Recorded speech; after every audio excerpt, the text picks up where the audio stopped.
Hello, everyone. It is Brenda Martin, Assistant Ag Fieldman with Flagstaff County. Today we have Rob Spencer. He is the owner-operator of Spencer Horticultural Solutions.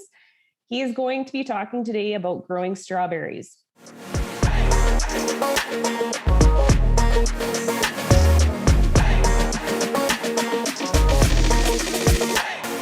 You're listening to the official podcast of Flagstaff County. So, Rob, can you tell us where we need to start at when we look at growing a strawberry patch? Well, strawberries are great, but there are lots of things to understand about them. First thing is to understand is what kind of strawberry you're going to grow or what kind of strawberry you have. I mean, there's lots of varieties that you can get out there, but when you're buying them, pay attention to the tag or to the box or whatever you're going to get them. So you'll either get them as a bare root crown, which is dormant. It basically looks just like straggly little roots and a little stalk with no leaves or anything like that. There shouldn't probably be much to that anyways. And it'll be packed in sawdust or whatever in a bag. But look at the box and you want to decide, is it a June bearing or short day strawberry, or is it a day neutral or ever bearing strawberry? And so I'll talk about the two differences and how they're grown. First thing to recognize with strawberries is that you should have, plenty of sun, because the more sun they capture, the better, the sweeter the strawberries will be. And you want them maybe a little bit, if you can shelter them from, excess winds or that kind of thing, that's also good in terms of placement in the yard. If you're going to put them in a raised area, probably not necessarily going to overwinter. It's hard to know just because, that crown and roots will freeze, but whatever. So let's assume you have a June bearing or short day strawberry. You're basically on a 2-year cycle. So you start planting them 1 year and then you establish them that year. And then they'll fruit every year for about 4 weeks in July. They're called a June bearing. They fruit in June in other places, but for us, we're July. They're not a July bearing. They're a short day. So the reason they're a short day is that they set their fruit buds and all the clusters and all the structure and infrastructure they need inside the crown. They set all that up in the late part of August when day lengths get less than 11 hours it's 11 hours of night or something like that. Or anyways, it's a certain amount of day length. When the days get shorter, they set those crowns up. With a June bearing strawberry, you would plant them in the ground, in the spring and as early as you can, probably in early May or late May, depends how cold it is. And then at that point, you're going to remove any flowers that come on, because there will be some that have been set in the nursery, and then you get them and they'll say, hey, it's time to flower, and you'll just remove those. And then the rest of it is all about establishing a mat of plants. So you have your initial plant, and then it will start sending out runners, and it'll kind of down the chain of the runner will be first daughter plant, second daughter plant kind of thing. And then what you're going to do is move them into the place. You kind of create a sort of a clump of strawberries rather than, a bunch of strawberries running all over the yard like a pumpkin. Not quite that bad, but you know what I mean. And then those runners, those daughters will root and establish a plant. And over time in the summer, you'll get a whole mat of strawberry plants. What you're focused on it in the first year is really just building the mat of strawberries.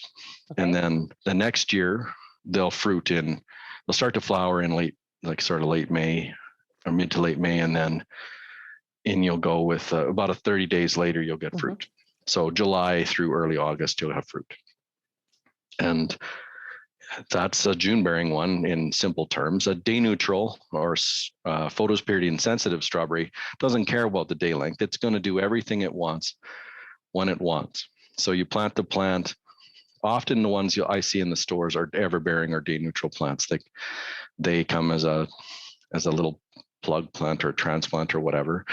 You'd plant those out a little later when it's definitely not going to freeze. But if they were a bare root, you could plant those when it's cool. Okay. Cooler, kind of just like the June bearing ones. You plant them, you're going to maybe remove the first flower cluster that comes just because it's going to throw it on. It just distracts it a little bit. And then from that point on, you're just going to let it grow. And you'll likely get day neutrals tend to produce in sort of mid-August through September. So they're a lot later because they got to build up a plant and then they're going to flower and go. But they'll continuously flower and root and runner and leaf and everything all at once. So with day neutrals, you can either plant them and just push them hard, take them in 1 year and then take them out. Like you can put those in pots or in baskets or anything that's going to be one and done.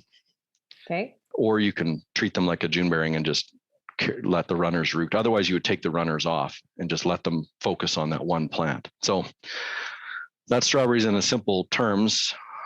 When it comes to maintaining strawberries, people often, they need to remember that they're shallow rooted. So they need to be watered well. So they always should be, make sure that that ground doesn't dry out. Because if you look at them and they start to look wilted, they're already past being needing a drink. So, most of the roots are in that top 6 inches. So make sure to water regularly, give them a good drink. I mean, I can't say how much that's going to be because it's area wise, it's hard to estimate, but, just make sure that the ground doesn't get, overly wet, but it also doesn't ever just get bone dry.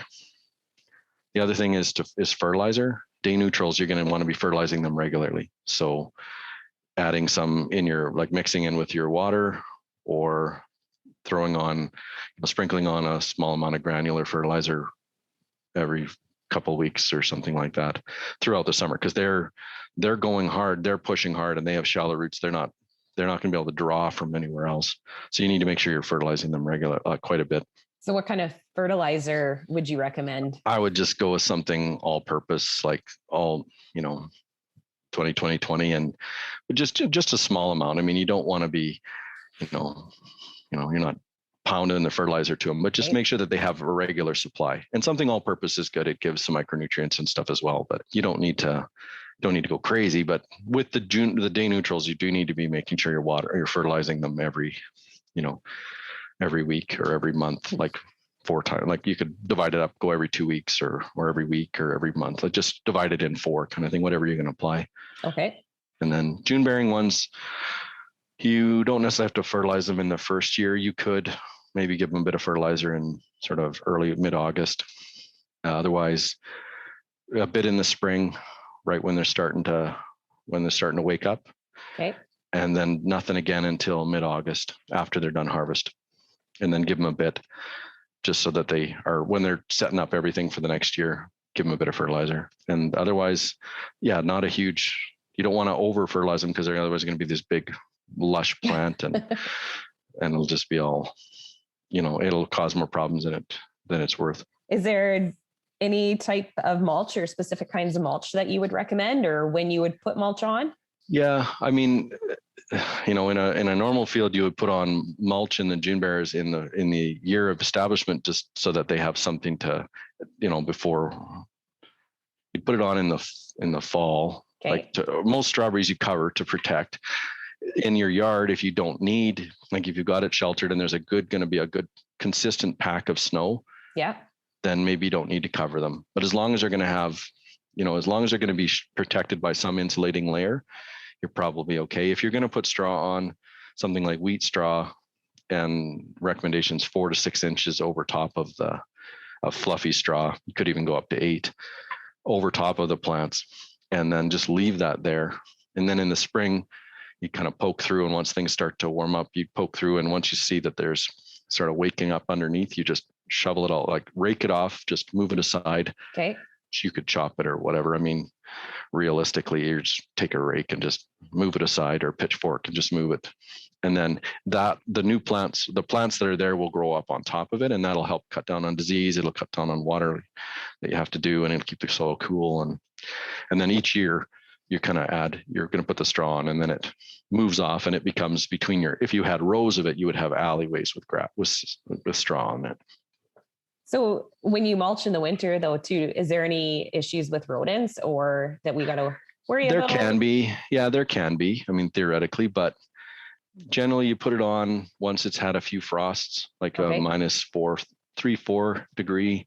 You'll start to see them turn a little bit red, and then put your straw on, even if it's not going to be, cold. Like if it gets below -8, they start to have some damage. Okay. But rodents, yeah. I mean, if you're prone to that, I guess you might have issues, but I guess if you start to find that in the next year, maybe you look at another way to cover them. But I mean, I don't know of any way to really control rodents other than letting the cats out. And exposing them. So Okay. it's, I guess, if you're losing it because of the cold, then cover them and then hope that the rodents don't get in. If you're losing it because of rodents, maybe don't cover and just encourage there to be snow on top instead, or something like that. Okay. Is there, to keep weeds out, any ideas or encouragement on how to deal with weeds in the strawberry patch? There's a few ways. Start cleaning before you get there. So if you can control any perennial weeds like quackgrass and other things before you plant, that's ideal. Once they start growing, you do the best you can. You can try like a spot spray, or you might try, just dabbing it on or wiping it on to certain things. I mean, you dig it out. I mean, if you're growing day neutral ones, you can grow them on plastic. Grow them on plastic mulch, and then you'll just have to weed in the holes or between rows. So that can work, but recognize that you're only going to get 1 year out of those. And you basically, you're going to remove all the runners. You're going to basically just focus on that one plant, but it'll cut the weeds down. Okay. Otherwise, just tap, like you could try spot spraying, or, grassy ones are hard. I mean, in a commercial setting, there are herbicides on options, but in a sort of in your yard, you don't necessarily have great options. And even applying with strawberries, you generally apply in the early spring or in the fall. You generally avoid that middle part of the season. So, any tips on keeping dandelions and that type of weed out, or is it just kind of pull them? If you can go in with like I said, a spot spray, or if you can even get a dabber, or high concentration dabber or whatever, like you can poke them and just kind of get a little bit on them with Roundup or something. Just not getting anything on don't get anything on your plant. Strawberries. Even like vinegar, high concentration acetic acid and stuff can sometimes work. That's a tough one. So the other thing is to take it out once in a while and start fresh, refresh it. So pull out the plants and get, start your plant, clean it all up, spray it all out, clean it all up, and then start again, or move to another place. And not like, I'm not saying like move home, but you know what I mean? It's just, I'm giving up. I've been here for 3 years. It's been a good run. And now I'm going to start again, but move it around. That's one way to, clean it up. You take it out once it gets bad and then start again. And is that something that's normal then, is to move the strawberry patch every so many years? It's a good idea if you can move it around. I mean, in a commercial setting, rotations are great because over time, you can build up with diseases and things in there, and that can cut down on how productive it is. In a home garden, you don't always have options for that. So one way to it's maybe just start new plants once in a while. Just like I find that an old patch gets overgrown and it's just unmanageable. It's just a solid rock patch of everything. Just dig it out, start again. That's probably going to work better. Okay. I don't know. I mean, if you can't control it in, you better, like the weeds and stuff, you're better off to just take them all out and start again. Yeah.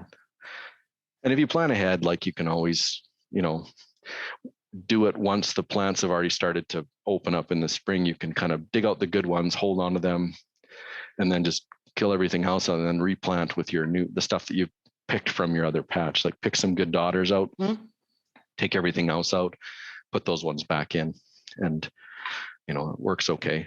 It's not perfect, but it works pretty good. So do you have any tips on how to keep animals away, like picking the berries, or is that a netting? Or it depends. Birds and stuff. Yeah, they can be real problematic. I've heard that, because some birds like robins and magpies and stuff will get in there right when they see any type of red fruit, and they'll peck into one peck and then move on. And so I've heard that if you put like red pebbles in there here and there, that'll come, and they are deterred by the fact that they're quite disappointed in the poor quality berries that you've put out for them. And that's something you could put nets. I used to net mine just to keep the birds out, because I built a little frame and then I put like a hail netting over top, and then that worked okay. It kept the birds out, kept me out too, because it was harder to get into. But otherwise, I mean, deer can get in. I mean, whatever you can do to keep deer out, like fencing or whatever, but they're probably not going to do a whole lot of damage to most of your stuff in the yard. Yeah. But with birds, yeah, if it's really bad, yeah, netting, or maybe you could put a hawk kite or something that scares them, like mylar tape or something else that would kind of scare them off. Otherwise, just being out and around, a lot of birds will sort of be deterred by, if you're present, they're like, it's not worth it being around you. Okay. Any benefit to planting the strawberries in mounds or mounded up?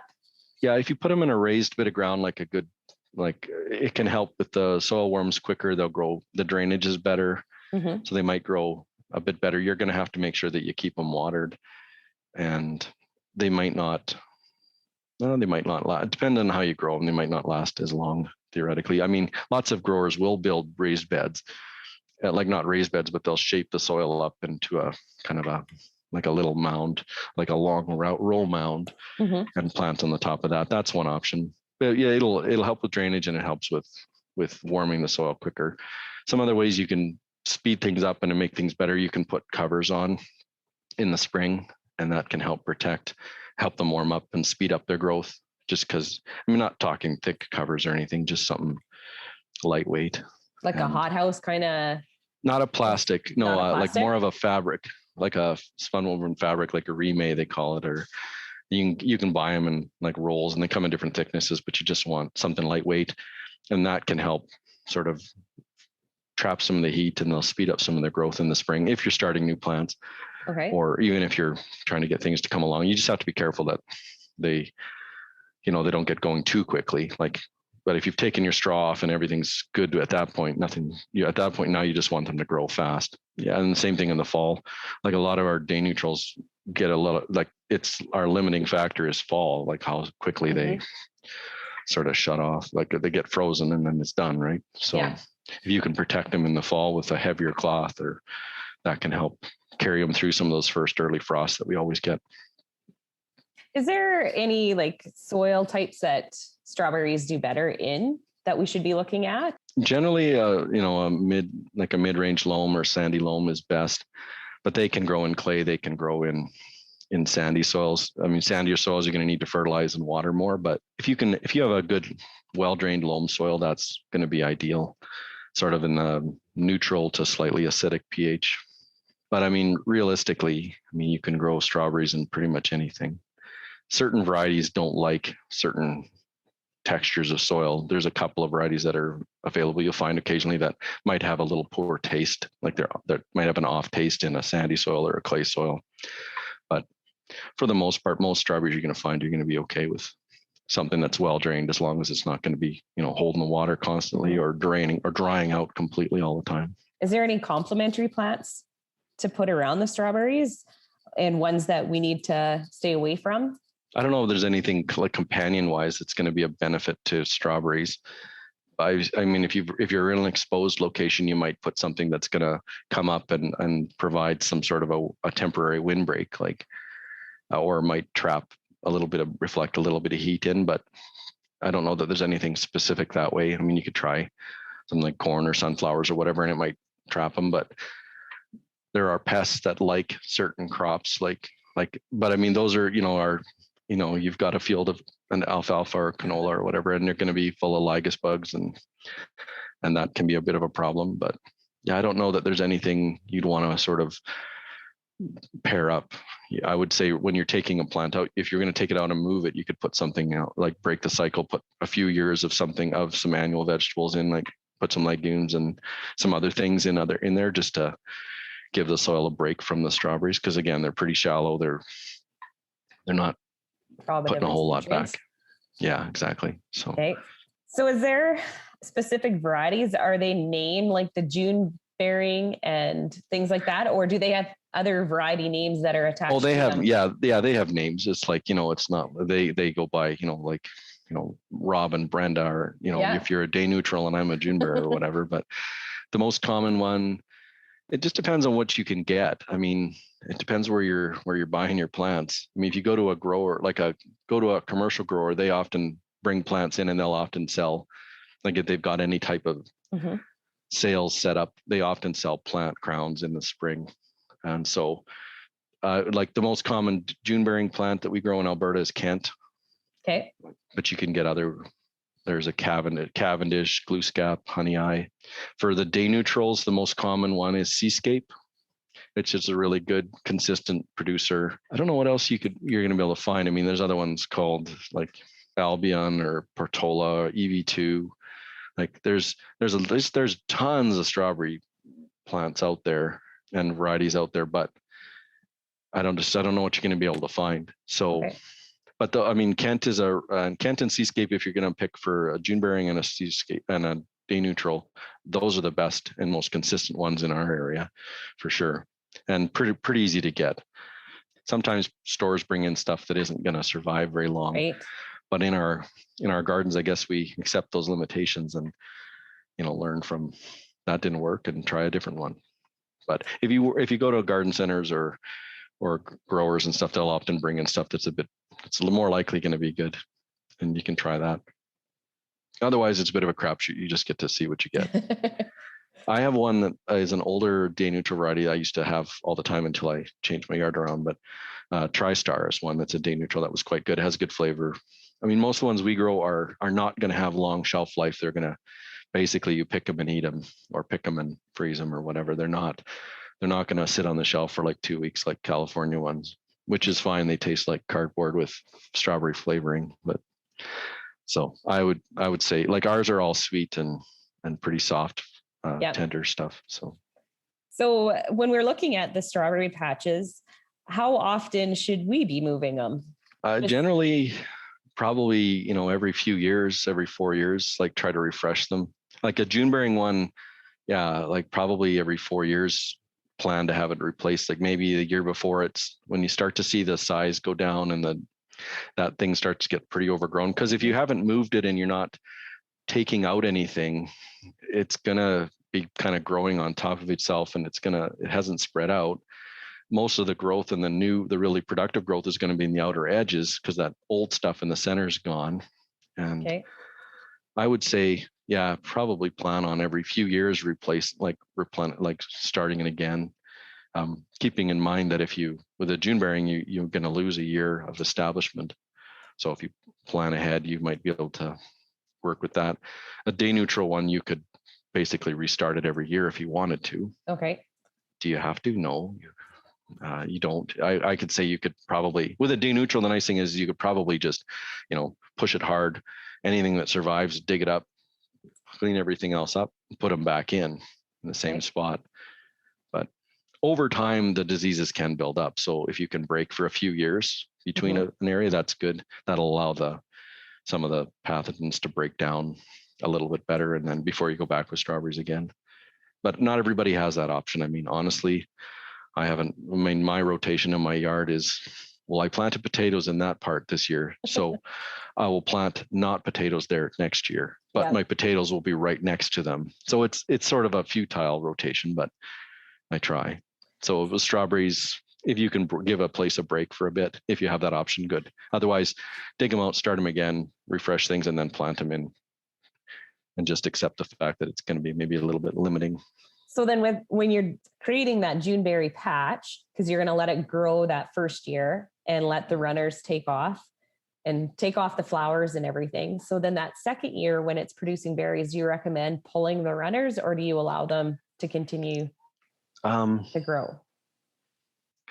I mean, they generally you're going to be focused on production. In a commercial crop, they would actually narrow the row after harvest. They would go in and they would kind of rototill everything on the outer edges, and they would kind of bring that row width back down again. And so the runners are going to set up in that tilled strip anyways, where the plants are, because they need to touch soil to root. Yeah. So, I mean, if you're in your area, in your space, you don't have to remove the runners. No, you could, if they're sending them out, you could clip them, or you could just throw them rake them into the row, or just leave them. They'll probably sort of congregate anyways. And then just, if anything starts to if it gets out of hand, just trim it off. Okay. Like if it starts to go, if it starts heading west and it's acting like a pumpkin, like heading over, covering the whole yard, taking over the world. Maybe trim them off a bit. Okay. So is there I know myself in my garden, I've had trouble in the past where my strawberry berries are the size of my pinky. So obviously by the sounds of it, my patch is getting too old and I should be rejuvenating it. Is there any other tips or tricks on getting a bigger berry? Well, recognize, so the younger, healthier plants are going to produce bigger berries. The first fruits are going to always be the biggest ones, and then they're going to get progressively smaller. The first fruit's the kingberry. It's going to be way bigger than because each successive, secondary, tertiary, quaternary, it's going to go, there's going to be more and more flowers off of that one. And so the size of the fruit's going to be overall small, but replenish it, start it again, make sure that you're providing it enough fertilizer and water to sort of carry it. I mean, not constantly, but just for a June bearing one, give it a bit in the spring, give it a bit after harvest, and then leave it. Day neutrals, just keep pushing it with the fertilizer, just a bit at all the time so that it's not going to run out. And if you're finding the fruit size starts to drop off, then start it again and start new stuff. Okay. And likely, if you've got a nice, strong, big plant, you're going to get decent sized fruit off, recognizing that horse fruit size is going to get smaller as time goes on. And it also might be, if you have a variety that is more ornamental than edible, because sometimes people, why you'd grow an ornamental strawberry is beyond me.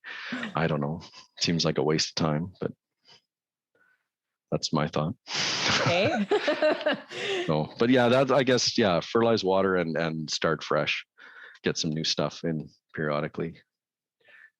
It's amazing how quickly those younger plants are just, they got so much more oomph in them. And the old crown, you'll see the crown is getting quite thick and big, and it's just doesn't have the strength. The roots are starting to they're getting really shallow. One thing with strawberries is to make sure you plant them deep enough. So if I can't see because I got my screen on, but if my thumb is the crown and my thumbnail is this is the growing point right here, and the roots start about the knuckle of my thumb, you want to make sure that all those roots are well into the ground and that this is just barely peaking. You want to make sure that crown is plenty deep enough and it's good and packed and there's good moisture when you plant it. Otherwise, over time, it's going to come up out of the ground and the survival is going to go down. So they're not going to last quite as long when they're out of the ground. Lots of good tips and tricks here. Is there any other tips or tricks or information that we need to get in order to have a successful strawberry patch? You don't need to have, there's no cross-pollination required. They're a perfect flower, so they will self-pollinate. So bees don't really help. It doesn't really matter if you have them or not. I mean, theoretically it could, it's not going to hurt to have bees around, but it's realistically not necessary to have that for pollination. Bugs can be a problem, disease can be a problem, but if you have the straw layer to keep the berries off of the soil, that's good. So any type of thing you can do to keep the berries from touching bare dirt is good. So straw or if just another mulch or whatever. So how thick would you recommend that mulch to go then? Should really never have. You should never, if you're going to put any kind of mulch down, it probably shouldn't be more than a couple of inches thick on the ground. Like that straw, if you were starting at 4 to 6 inches, it's going to end up being just an inch or two thick packed anyways. So you don't really want a thick mulch. You don't want to just smother everything. Yeah. But you do want to have a bit of a barrier there and just enough so that they're not touching the dirt and there's no splash from the water and like that. And then with pests like insects and stuff, it's anybody's guess on how to control them, because there's ways of doing it, but it's not something that your home gardener has a lot of options for. So you just kind of have to live with it, except that some berries are going to look a little funny and they taste good though. And then just go from there. Yep. Well, we'd like to thank you for joining us today with all your information on how to grow strawberries. Just how can people get a hold of you if they have any more questions? You can go to my website. My contact information is there. So it's www.spencer-hort-solutions.ca. And that's HORT. It's Hort Solutions, Spencer Hort Solutions.ca. So with dashes in between the words, but and there's information on there about all sorts of different stuff, but my contact information's on there too. So. Perfect. Well, we'd like to thank you again, Rob, for all your information, and good luck on the strawberry growing season. I'm excited to see if I can get bigger berries. Me too. Yeah, me too. Thanks, Rob. You bet.